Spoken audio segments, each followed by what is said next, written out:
vedare tinokuchingamidzai zvekare kune chimwe chirongwa pano pazem Facebook Secrets and Confessions. Tadzoka zvekare nemamwe mamessages. Rekedzai tibva tapinda mumamessages edu atadzoka takakubatirai. Message edu yekutanga yakamera sekudai so. Hanzi makadi zvenyu mukoma, ndinokumbirawo kuti munge muchindiposterawo nyaya yangu makaveka chitupa changu. Inini ndiri musikana uye zvekare ndine makore 20 years kuberekwa. Ndiri kuraramawo ndiri kunoku kumhiri kwemakungwa, but always we do go back home kana paine chivanhu icho chinenge chichida kuti chinge chichizogadziriswa. So inini mukoma nashi ndinobvawo mumhuri itori nemukurumbira uye mhuri ine mari, ende vanhu vazhinji vanotozviziva kuti dzinza rekwedu kunongowanikwa mbinga chete.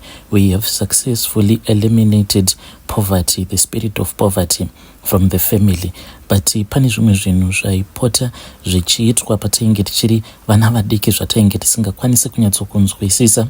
Asi iko zvinozvi zvandakura kudai ndava kukwanisa kunyatsokunzwisisa. So kuti ndinge ndichizotanga kuda kubvunzisisa, it was after ndatanga kudanana nemukomana wangu. So his dad is a pastor na ivowo vanhu vakuzimu, but they came here a very long time ago. All of a sudden ndakabva ndazoudza my mom about this relationship. My mom and I, like, we are very close, we share a very deep bond, but amai vangu vakabva vatanga kundipopotera vachindituka. Ndikashaya kuti why is it mama vainge vachindituka. Then vakabva vazondiudza kuti zvainge zvisingaiti kuti ndinge ndichizoroorwa nemwana vamufundisi iye wandainge ndichidanana naye. Vakangonditi zvinozokonzeresa zvakawanda, because ivo zvavanobhilivha mazviri nezvatinobhilivha mazviri hazvienderani. Saka it will be two forces that will be fighting against each other. Saka zvaizvizvi ndiri kutsvaka munhu wekuti iye anokwanisawo kuzondibvumidza kuti kana yava nguva yekuti semhuri tine chivanhu chedu chatinenge tichifanira kuti tinge tichienda kunoita kuMozambique uko, anofanira kuti ange achizonditendedza.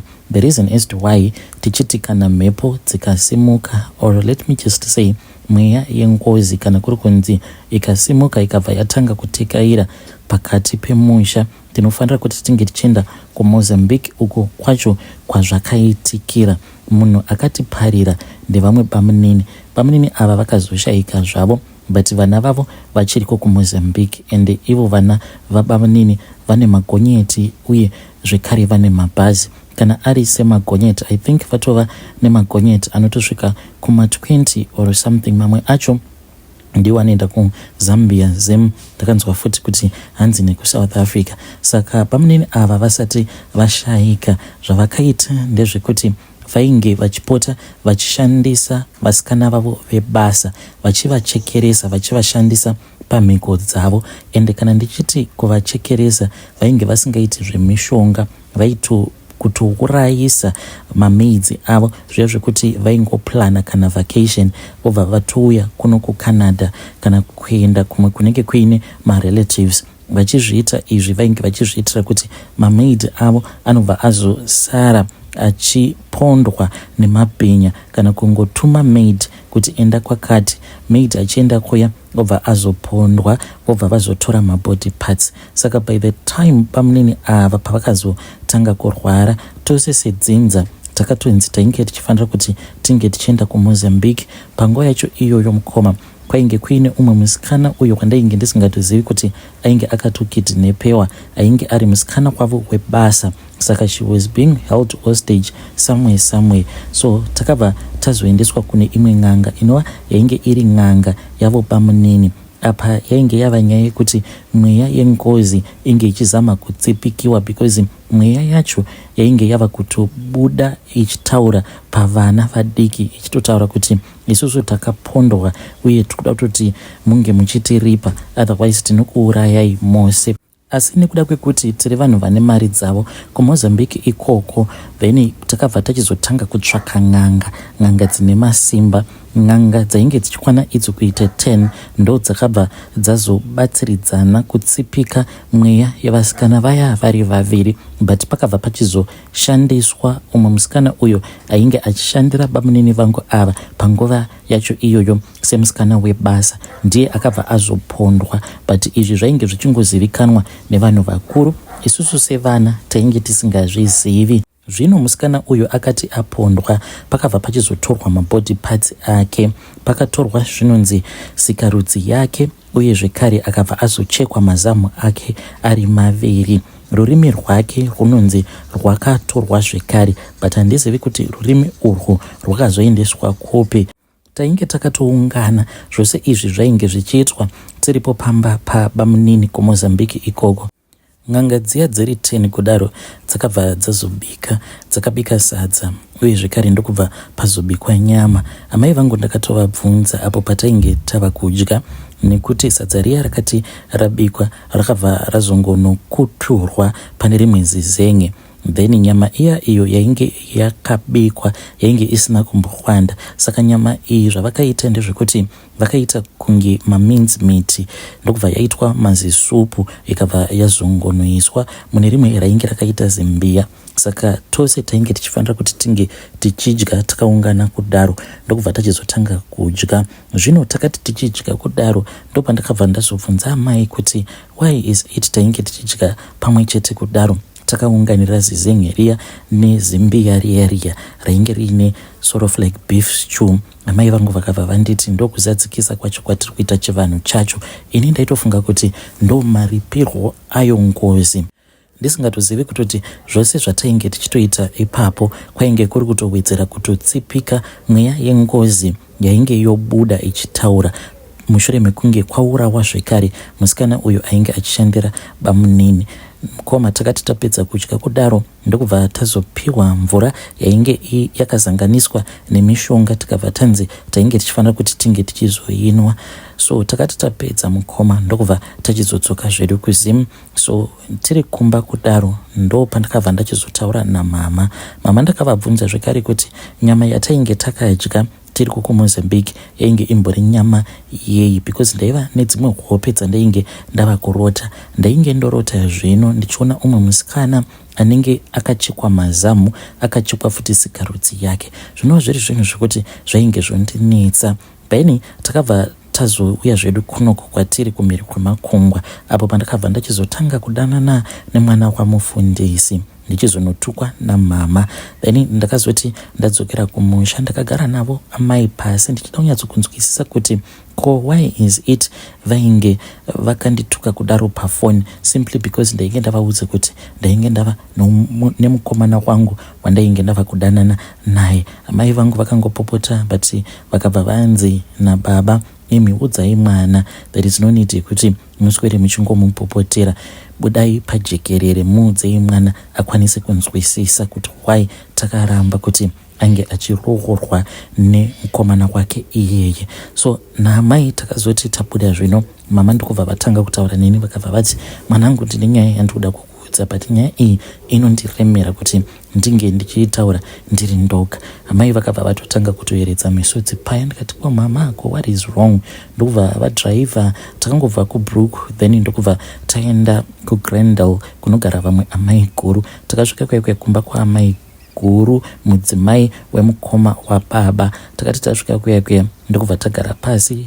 Amai guru vakabva vati mwanangu, sezvaunoziva kuti bamunini vako Fred, not his real name, kuMozambique uko vane mabusinesses avo, saka ivo vanonzi vakazofamba vachida kusimbisa mabusinesses avo. Saka mukunofamba kwavakaita zvinonzi vakabva vazonzi painge pachidiwa misoro yevakadzi vaviri, ndipo apo pavakabva vazosarudza kuti zvainge zviri nani kuti vange vachichekeresa vatorwa than kuti vange vachizoromba vachishandisa ropa revehukama. Saka vadaro vakabva vazochekeresa musikana wavo webasa wekutanga, then ndokubva vachizochekeresa uyo wechinumber 2 akangonzi she has gone missing sezvaunongoziva. Saka ndiyo midzimu yavo yainge ichibudira pavana.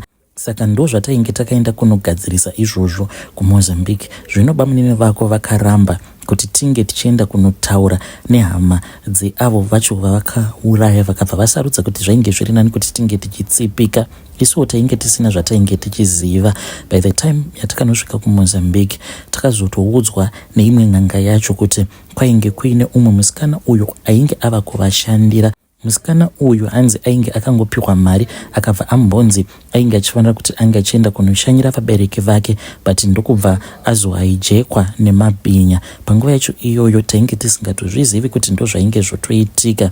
Zvino patakazama kuramba zvikabva zvanzikana mukaramba, zvinoreva kuti sedzinza mose munopera, ende kuti munge muchidziripira ngozi idzi zvinokwanisa kuzokutorerai nguva.